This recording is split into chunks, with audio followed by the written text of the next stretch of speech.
읽고 싶은 책을 콕 찍어 추천하는 이럴 땐 이런 책의 인프로입니다.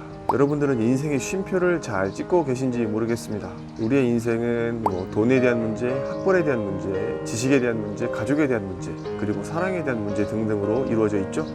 그러한 인생의 쉼표들은 우리에게 내 삶을 되돌아보는 어떤 계기를 만들어준다고 생각을 합니다.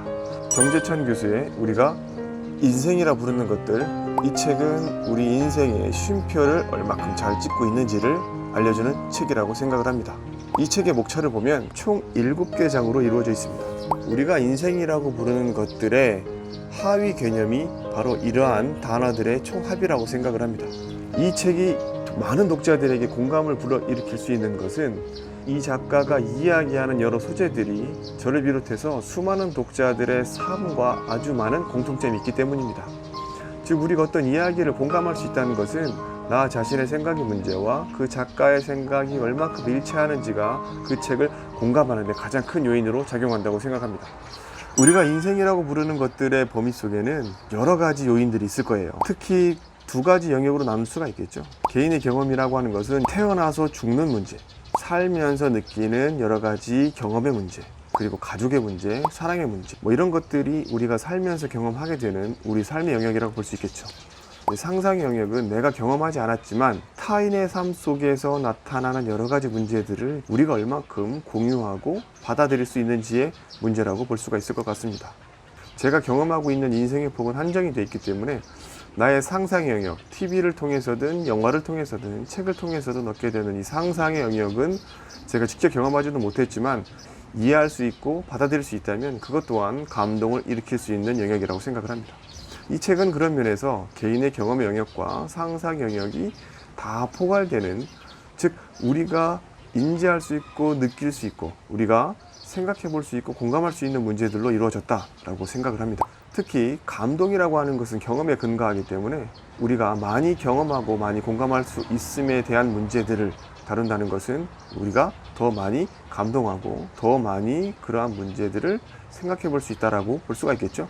그런 면에서 우리가 인생이라고 부르는 것들에서 다루는 주제들이 어쩌면 우리 삶의 문제와 아주 가까이 있다. 이 인생에 잠깐 멈춰서서 내가 어떠한 삶을 살고 있는지 그리고 어떠한 생각을 하고 있는지 등등을 고민해보는 좋은 책이 될 것이라고 생각을 합니다. 이 책은 첫 페이지를 열면 시작하며 라는 부분이 나오는데 제가 방금 드린 말씀이 이 책 시작하며에 그대로 제시가 되고 있습니다. 여러분도 그러실 겁니다.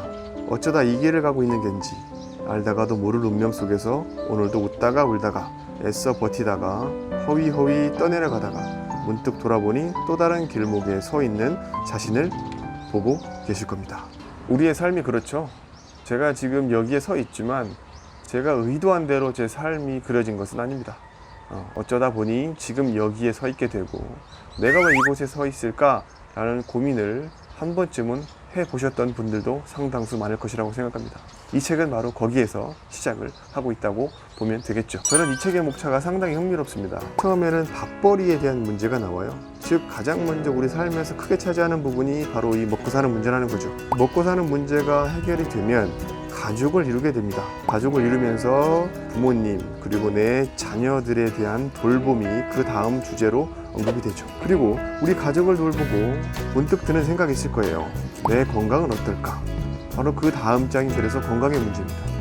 그 다음은 배움에 대한 문제가 나옵니다.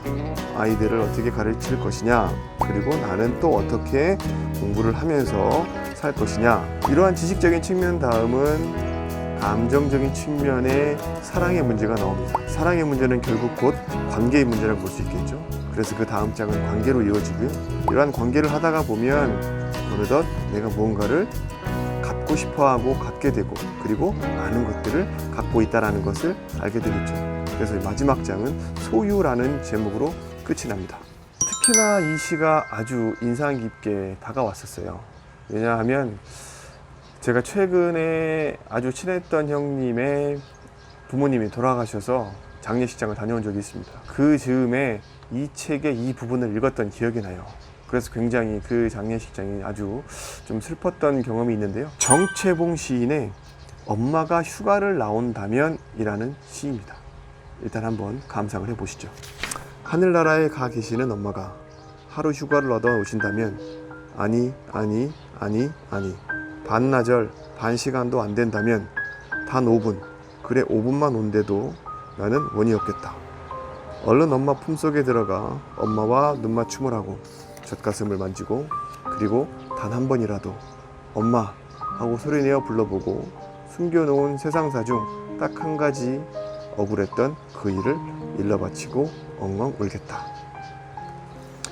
돌아가신 부모님에 대한 그리움이 이 시보다 더 잘 절절하게 표현할 수 있을까 상당히 인상적으로 기억이 되는 시고요. 그리고 나서 어머니한테 저는 바로 전화를 한 통 드린 기억이 있습니다.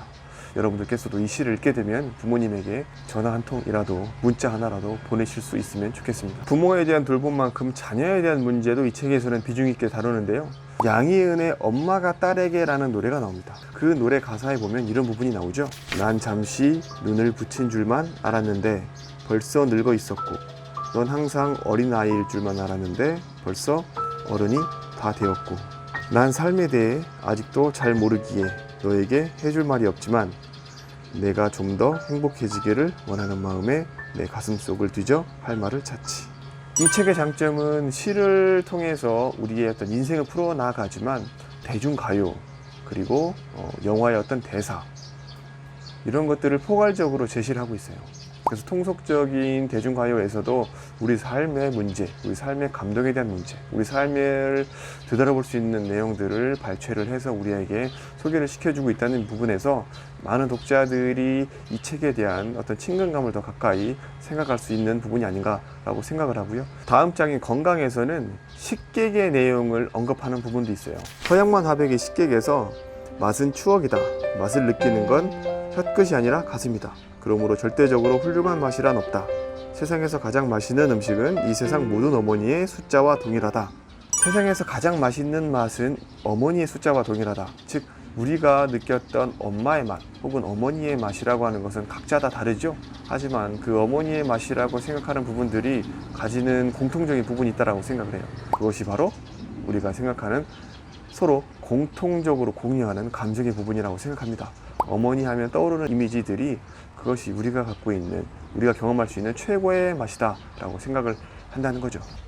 이 책은 이것뿐만 아니라 더 많은 이야기들을 담고 있지만 마지막 7장 소유에 대한 부분을 언급으로 좀 정리를 해보겠습니다. 이 7장 소유에 대해서는 이런 부분의 이야기가 나옵니다. 삶의 마지막 순간에는 지우고 싶은 후회들이 참 많이도 남는다고 합니다. 1000명의 죽음을 지켜본 한 호스피스가 쓴 죽을 때 후회하는 25가지라는 책이 있습니다. 사람들이 죽을 때 가장 많이 후회하는 것 중 첫 번째는 사랑하는 사람에게 고맙다는 말을 많이 했더라면 좋았을 텐데 였답니다. 그 다음은 진짜 하고 싶은 일을 했더라면, 조금만 더 겸손했더라면, 친절을 베풀었더라면, 나쁜 짓을 하지 않았더라면, 꿈을 이루려 노력했더라면, 감정에 휘둘리지 않았더라면, 만나고 싶은 사람 만났더라면, 기억에 남는 연애를 했더라면, 죽도록 일만 하지 않았더라면, 가고 싶은 곳으로 여행을 떠났더라면, 고향을 찾아가 보았더라면, 맛있는 음식을 많이 맛보았더라면, 결혼했더라면, 자식이 있었더라면, 이런 것들이죠. 즉 우리가 뭐뭐 했더라면 이라고 생각되는 것들이 죽기 전에 우리가 가장 많이 후회하는 내용이라고 언급이 되었다는 것입니다.